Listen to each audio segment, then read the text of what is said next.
বন্ধুরা, আজকে যে মুসুরির ডাল নিয়েছে, এই মুসুরির ডাল ডিম দিয়ে রান্না করবো। তো মুসুরির ডালটা আগে সিদ্ধ করে নেবো, আগে ধুয়ে নেবো। বন্ধুরা, ডাল ধুয়ে নিয়েছি, কড়াতে আগেই জল দিয়ে দিয়েছি গরম হতে। এবার ডাল দিয়ে দেবো। এই যে দুটো ডিম নিয়েছি বন্ধুরা, এবার ফাটিয়ে নেবো।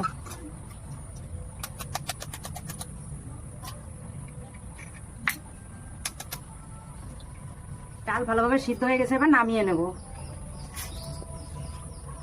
তাহলে 5 ফোড়ন দিয়ে দেবো, পেঁয়াজ কুচি, টমেটো কুচি, জিরা, কাঁচা লঙ্কা,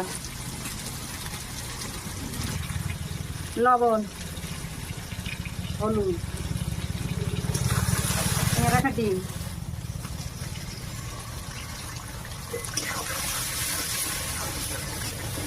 এবার সিদ্ধ করে রাখা ডাল দিয়ে দেবো।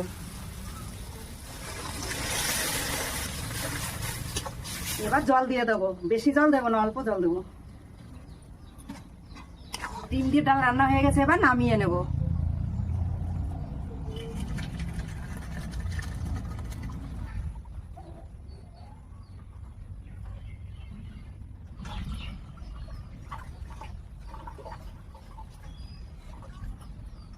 টাটা।